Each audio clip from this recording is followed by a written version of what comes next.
Hello friends, welcome to Geetha's kitchen. இன்றைக்கி என்னோட evening routine தான் உங்கள்கிட்ட நான் ஷேர் பண்ணிக்க போகிறேன். மதியானம் லஞ்ச் சாப்பிட்டு முடிச்சோன்னா துணி மடிக்கிற வேலை இருந்துச்சு. துணியை மடித்து வச்சுட்டு கொஞ்சம் க்ளீன் பண்ணுற வேலை இருந்துச்சு. க்ளீன் பண்ணிவிட்டு வீட்டையும் கூட்டி விட்டுட்டு பாத்திரமும் விளக்கி வச்சுட்டேன். வேலையெல்லாம் முடிச்சதுக்கப்புறம் டீயும் போட்டு குடிச்சாச்சு. இன்றைக்கி நைட்டு டின்னருக்கு பூரியும் பூரி கிழங்கு தான் செய்ய போகிறேன். பூரி மாவு பிசைகிறதுக்கு மைதா மாவு ஒரு கப்பு, கோதுமை மாவு ஒரு கப்பு எடுத்துக்கிட்டேன். மைதா மாவும் கோதுமை மாவும் கலந்து செய்கிறப்ப பூரி டேஸ்ட்டாக இருக்கும். அதனால் நான் எப்போவுமே மைதா மாவு கோதுமை மாவு ரெண்டுமே கலந்து தான் செஞ்சுக்குவேன்.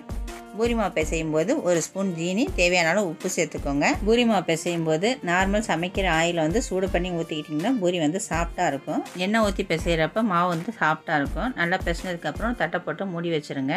பூரி கிழங்கு செய்கிறதுக்கு முதல்ல உருளைக்கிழங்கை வேக வச்சு எடுத்து வச்சுக்கோங்க.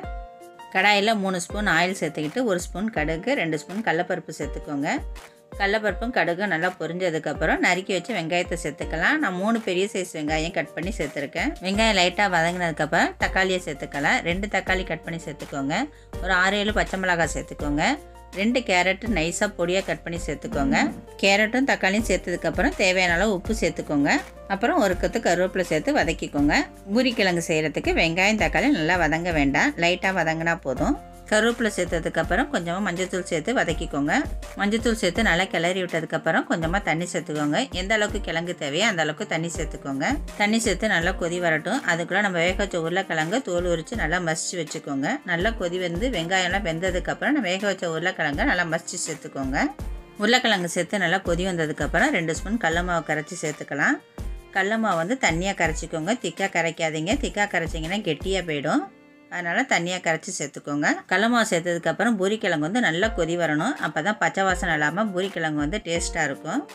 நல்லா கொதி வந்ததுக்கப்புறம் கடைசியாக மல்லி இலை தூவி ஸ்டவ்வை நம்ம ஆஃப் பண்ணிக்கலாம். கடல மாவு சேர்த்து நல்லா கிளறி விட்டுக்கோங்க, இல்லைன்னா திக்காயிடும். இந்த அளவுக்கு நல்லா கொதிக்கணும். அப்போ தான் பூரி கிழங்கு டேஸ்ட்டாக இருக்கும். அவ்வளோதான், பூரி கிழங்கு ரெடி ஆகிடுச்சு.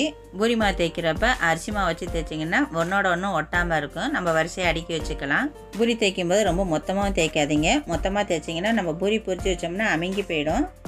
மொத்தமாக தேய்ச்சி அந்த பூரி உப்பும்போது சாப்பிட்றப்போ உங்களுக்கு சவுக்கு சவுக்குன்னு இருக்கும். மெலிசாக தேய்ச்சி அந்த பூரி உப்புனுச்சின்னா ரொம்ப டேஸ்ட்டாக இருக்கும். ஹோட்டலில் சாப்பிட்ற பூரி மாதிரியே ரொம்ப டேஸ்ட்டாக இருக்கும். அதனால் நைஸாகவே தேய்ங்க. தேய்க்கும் போது ரொம்ப அழுத்தி தேய்க்காதீங்க. மைதா மாவும் கோதுமை மாவும் கலந்து செய்கிறதுனால பூரியும் டேஸ்ட்டாக இருக்கும், ரொம்ப சாஃப்டாக இருக்கும். டின்னர்லாம் சாப்பிட்டு முடிச்சோன்னா கையோட பாத்திரத்தையும் விளக்கி வச்சுட்டு அடுப்பையும் க்ளீன் பண்ணி வச்சுட்டேன்.